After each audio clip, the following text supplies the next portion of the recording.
Chapter 4. The Meaning of Peace. Leviticus 3, 1-17.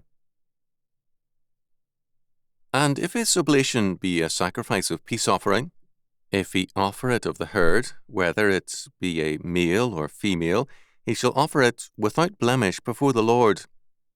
And he shall lay his hand upon the head of his offering, and kill it at the door of the tabernacle of the congregation. And Aaron's sons the priests shall sprinkle the blood upon the altar round about. And he shall offer of the sacrifice of the peace offering an offering made by fire unto the Lord, the fat that covereth the inwards, and all the fat that is upon the inwards. And the 2 kidneys, and the fat that is on them, which is by the flanks, and the caul above the liver, with the kidneys, it shall he take away. And Aaron's son shall burn it on the altar before the burnt sacrifice which is upon the wood that is on the fire. It is an offering made by fire, of a sweet savour unto the Lord. And if his offering for a sacrifice of peace offering unto the Lord be of the flock, male or female, he shall offer it without blemish. If he offer a lamb for his offering, then shall he offer it before the Lord. And he shall lay his hand upon the head of his offering, and kill it before the tabernacle of the congregation. And Aaron's son shall sprinkle the blood thereof round about upon the altar. And he shall offer of the sacrifice of the peace offering an offering made by fire unto the Lord, the fat thereof, and the whole rump. It shall he take off hard by the backbone, and the fat that covereth the inwards, and all the fat that is upon the inwards. And the 2 kidneys, and the fat that is upon them, which is by the flanks, and the caul above the liver, with the kidneys, it shall he take away. And the priest shall burn it upon the altar. It is the food of the offering made by fire unto the Lord. And if his offering be a goat, then he shall offer it before the Lord. And he shall lay his hand upon the head of it, and kill it before the tabernacle of the congregation. And the sons of Aaron shall sprinkle the blood thereof upon the altar round about. And he shall offer thereof his offering, even an offering made by fire unto the Lord, the fat that covereth the inwards, and all the fat that is upon the inwards. And the 2 kidneys, and the fat that is upon them, which is by the flanks, and the caul above the liver, with the kidneys, it shall he take away. And the priest shall burn them upon the altar. It is the food of the offering made by fire for a sweet savour. All the fat is the Lord's. It shall be a perpetual statute for your generations throughout all your dwellings, that ye eat neither fat nor blood. Leviticus 3, 1-17. The purpose of the sacrificial system is the restoration of peace and communion between God and man, a relationship which has been destroyed by man's sin. The penalty for man's violation of God's covenant and law is death, and man cannot make atonement for his own sin. Man is a blemished offering. Furthermore, his sin places him in enmity towards God, and hence hostile to peace with God. As Paul says in Romans 8:7, the carnal mind is enmity against God, for it is not subject to the law of God, neither indeed can be. Compare James 4:4. Only with Christ's atoning sacrifice is our enmity with God broken down. Ephesians 2:14-16, Colossians 1:20. As was noted, first, biblical sacrifice sets forth the facts that the gift of life to God, either in expiation or then in consecration, is necessary to restore communion. Second, because man is a sinner, a blemished being, he cannot make atonement for sin with his own person. Hence the necessity of the sinless Christ and his atoning sacrifice. Moreover, although Christ makes atonement for us, and our atonement is entirely his work, a cost factor remains for us. The animal sacrifices which typified Christ's were costly. The sacrifice must be taken from what constitutes the sustenance of the life of the offerer, and from what forms the product of his life. Salvation from sin and communion with God impose responsibilities upon the recipients of God's grace. The laying on of hands in the peace offering, verse 2, was accompanied not by the confession of sins, but by praise and thanksgiving. Micklem noted that peace offerings were the most common type of sacrifice, and were followed by the covenant meal of the worshippers, one with another. In Leviticus 7:15-36, we have the laws concerning this matter.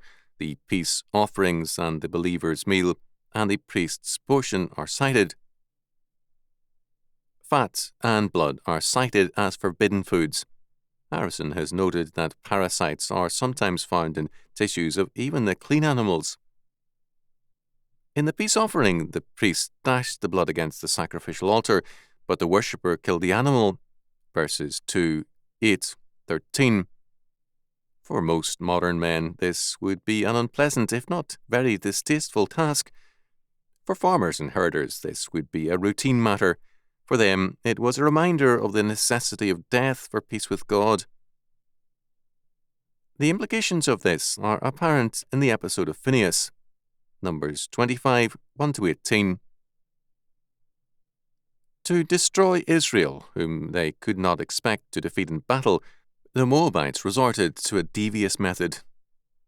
Their religion was the worship of Baal-peor.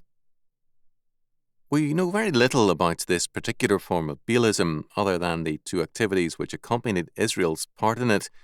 First, the apostate Israelites took part in a Baalist communion service which involved not only eating but also bowing down to the gods thereof. Second, the apostates openly involved themselves in sexual acts with the Moabite women. Fertility cult practices were thus an aspect of the worship of Baal-peor. God's judgments in the form of a plague which killed 24,000 Israelites followed. The plague was stayed when a high official, Phinehas, a grandson of Aaron, acted against a prominent Israelite, Zimri, a prince of the Simeonites, and the woman Cosbi, the daughter of a prominent Midianite.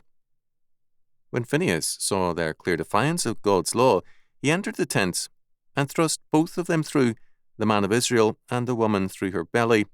So the plague was stayed from the children of Israel. Numbers 25:8.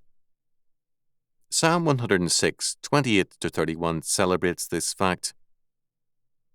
They joined themselves also with Baal-peor, and ate the sacrifices of the dead. Thus they provoked him to anger with their inventions, and the plague brake in upon them. Then stood up Phinehas and executed judgment, and so the plague was stayed. And this was counted unto him for righteousness unto all generations for evermore. Phinehas, a very high-ranking priest and officer, brought peace by means of death. In his acts we have an insight into the biblical meaning of peace. For modern man, peace comes by talk and compromise. Meet with all Marxists and be compliant. Talk things out with murderers and delinquents. If a person commits adultery, theft, or arson, find out what is lacking in his or her life and seek to remedy it, and so on and on. Phinehas's act of judgment was a legal fact. We are not asked to imitate his act, but to follow him in his faithfulness. Men today believe in peace at any price and hence have no peace, but instead a growing judgment. Evil cannot be reasoned, bribed, or persuaded into goodness. To assume so is to despise God's word and salvation. The peace offering tells us that our continued communion with God requires the continuing death in us of all that is contrary to His word, and the continuing death all around us of those things which are contrary to His law. The peace offering makes it clear that a continuing communion with God requires a continuing death as the precondition for a growing life. We must exercise judgments or we shall be judged. This is the significance of Phinehas and of the peace offering. In the peace offering, the sacrificer ate a portion and God got the rest on the altar. There are references to peace offerings in 1 Samuel 11:15, Amos 5:22, and in Ezekiel 45 and 46. In Leviticus, it is the subject also of 7:11-34, 19:5-8, and 22:21-25. It is noteworthy that the peace offering excludes birds as an unacceptable sacrifice. The specified animals are cattle, sheep, and goats. This sacrifice was followed by a sacred meal, and the believer was expected to share it with his family, his friends, and the needy. The use of fowl would have prevented such a sharing. This sharing is cited in Deuteronomy 16:11. S. C. Grayford noted with respect to verse 5, the fat is often used figuratively to describe the best part of anything, for example, Numbers 18:12, Deuteronomy 32:14, Revised Version Hebrew fat. The expression, the fat of the land, Genesis 45:18, has passed into English. The fat of an animal was regarded as the center and source of its life in almost as great a degree as its blood. Hence, like the blood, it was given to God and forbidden as human food. 11:16 and 17. The priest received portions of the meat, sin and trespass offerings, but he was normally a participant in the peace offering meal. Pfeiffer noted, the peace offering is sometimes called the thank offering.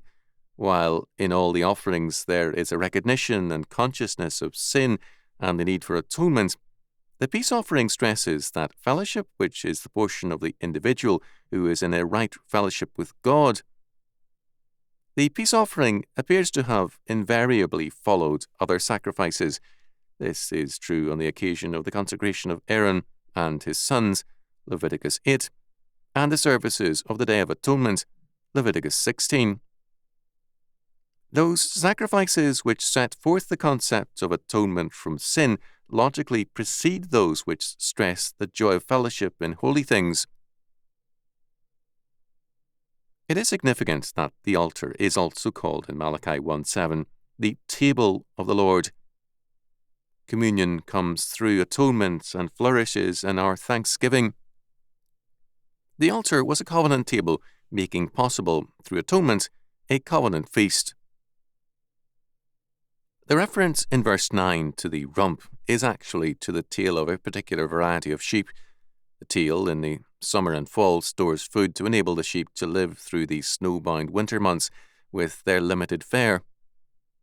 When these sheep were released to pasture in the spring, the tail was a small stump, but by autumn it carried as much as a third of their weight.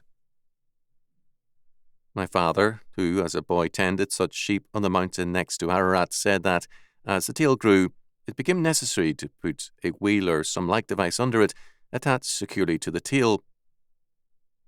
W. F. Lofthouse called attention to an important aspect of the meaning of the word translated as peace in this offering. The root of the Hebrew term for peace offering denotes not simply peace in our sense, but being quits with another. In the Old Testament generally, the peace offering is a common meal wherein God, priests, and worshippers sit down, as it were, together in token that there is nothing which separates them, and that all causes of displeasure on the part of God are at an end. This offering is often spoken of as sacrifices par excellence. Compare 1 Samuel 11:15, 1 Kings 1:19. Our word peace has come to mean simply a cessation of physical hostilities or the absence thereof. Such a peace can be the occasion of subversion, hatred, and a preparation for massive retaliation, but it is still called peace. The biblical term here is more like our word requite, which means to repay good or evil, to make a return for good or evil. In this sense, peace is the establishment of justice. God, by His grace, provides the atonement. Man, by his response, becomes separated unto the Lord, holy unto Him, keeping the covenant laws of justice. This is God's required requital. Peace, in the biblical sense, is thus inseparable from justice. It begins with the atonement as the satisfaction of justice. It is followed by our regeneration, so that we are now empowered to live by the laws of justice as set forth in God's law. Our Lord, in speaking to His disciples of His coming death, makes it clear that, because he is leaving them, two things are being opened up to them by his atonement: the communion of the Holy Ghost and true peace in him. But the Comforter, which is the Holy Ghost, whom the Father will send in my name, he shall teach you all things, and bring all things to your remembrance, whatsoever I have said unto you. Peace I leave with you, my peace I give unto you. Not as the world giveth, give I unto you. Let not your heart be troubled, neither let it be afraid. John 14:26-27. The politics of peace in our time is the policy of injustice and death. There is no Phineas to stay God's judgments. Both the meaning and the fact of peace escape us. A generation and nations at peace with abortion and homosexuality are at war with God, who will not stay the plague. The meaning of Leviticus 3 is important. There is no peace where there is no grace and atonement. Peace means requital, justice, and this is impossible apart from God's law. Thus, grace leads us into faithfulness to God's law, his justice, and the result is true peace.